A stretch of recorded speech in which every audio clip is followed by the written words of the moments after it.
And as he falls into my lap, he tries to go for a second inversion. And again, just keeping the hips between the knees. And that's what allows me to start winning this exchange. So everything you see here, everything is happening at the lower body from this position.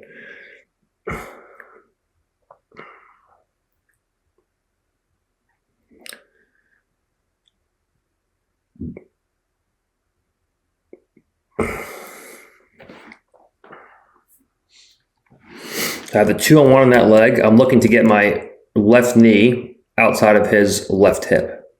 Okay. He hides the left hip by putting his back on the floor. So I shoot him forward. And now I try to open up my left leg to throw him between my hips. He does a good job of opening his left leg, so I can't get my knee outside of his hip. So instead of my left knee going outside of his hip, I drive my right knee across to his hip. So now, as he goes to start coming forward towards me, I can slide my left knee behind him, looking to get my left knee outside of his hip.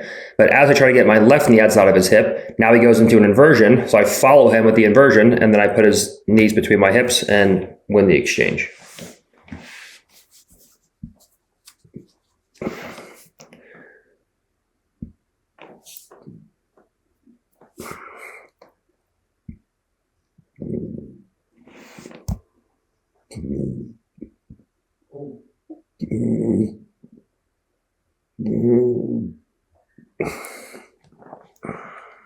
See, as he goes to come up, I have my right leg open. You can't really see from here, but my right leg is open. He goes to start rolling into my right leg. I leg pummel, make it hard.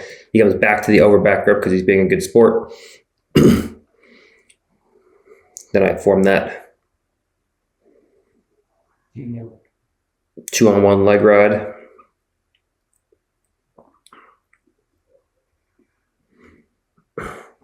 I got a push on the knee, so you see that was slick. So you see from here, my right knee is out of position. I'm not in a half guard from here. I'm kind of like on the wrong side in this position. So you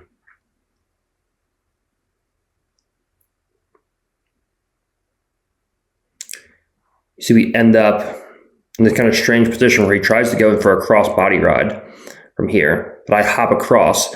Now from here, you see what I did to him was I came across and I shot my, if I was him in the last exchange, I shot my knee across to the far hip.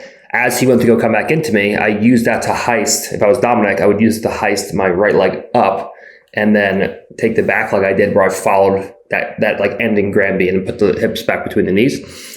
So I know that the potential for him to get his left knee behind my hips and start chasing my left hip with his left knee is pretty high from here.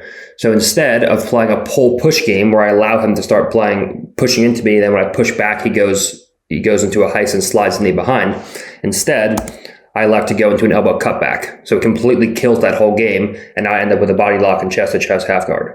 So there's a clear difference where I did something to him, he tried to do it to me, and I countered it with a different move, which was an elbow cutback, which is why the elbow cutback is so important.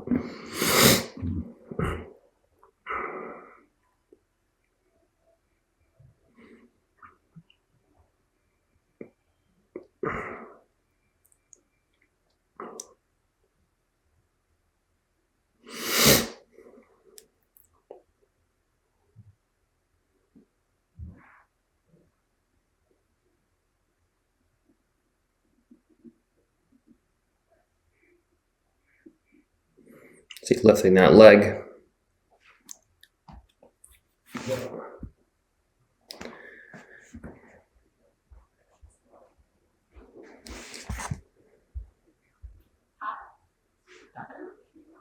He tries to extend into that butterfly hook. From here, I go into the elbow cutback. As he extends, I use that overextension to go to the elbow cutback. And win the exchange. That is the round with Mr. Dominic.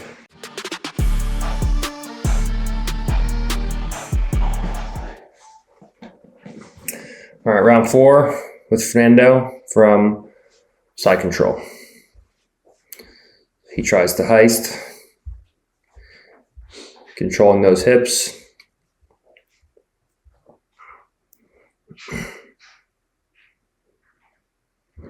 Building height.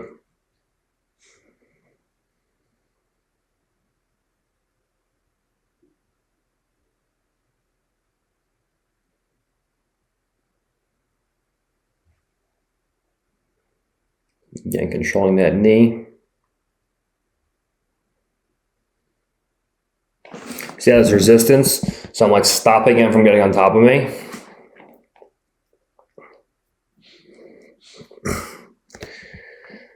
And then I use his forward momentum towards me to switch directions and force him to backstep. So now from here, I can slide my right knee behind, and now I'm on the attack.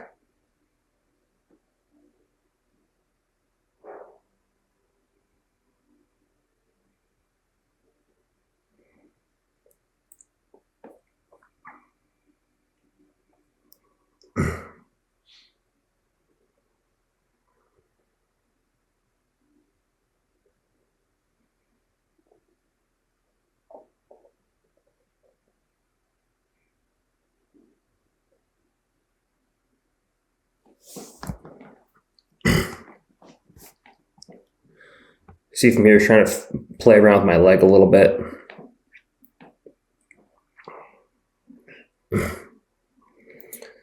So what I do is I'm just like, yeah, okay, don't want that to happen. So I'm just going to pummel my leg to a position of relative safety. Now he tries to start exploding towards me, but he can't go too fast because his right hip is pinned by my left knee. So when he goes to start spinning, it gives me time to start reaching back and putting an underhook in place.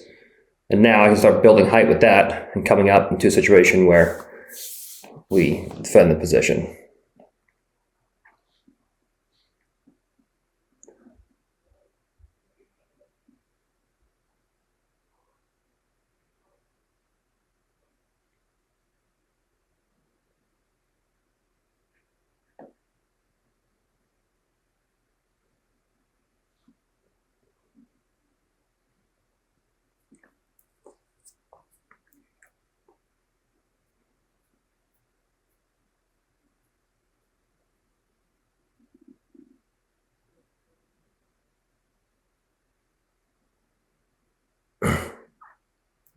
As long as you have the confidence that you can stay outside the hip, wherever he chooses to go from here, it's going to be hard to start beating you in this position.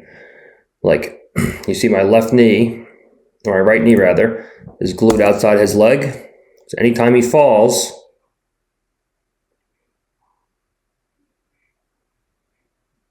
we have our crotch lock, and we're on the attack.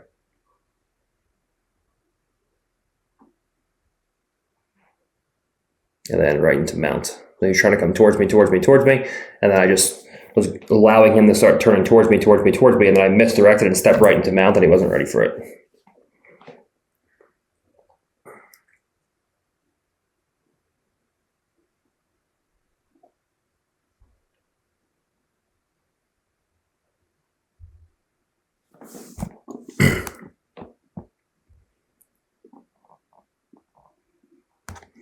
Okay, so see here, he tries to jump over, and as he goes to jump over, I just open my knee so that now my right knee can start to come up and either dominate his hip, or if he pushes towards me, which he just did, my left knee slides behind him. Now he tried to elbow cut back, and as he tried to elbow cut back, I didn't want him ending up with an elbow cut back on top of me. So as he went to go elbow cut back from here, I just drove him across and put him on his far hip. So now even if he does elbow cut back, he's in 3/4 mount instead of on top of me in some kind of a half guard position.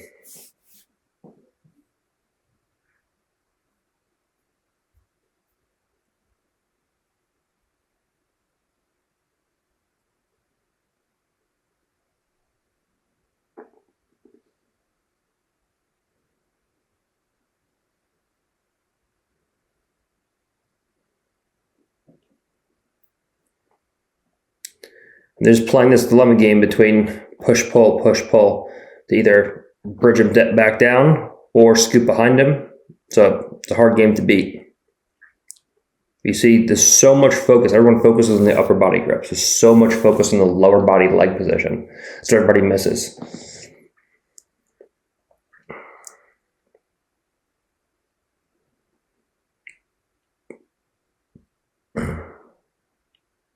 And building height, hips between the knees, and we can follow.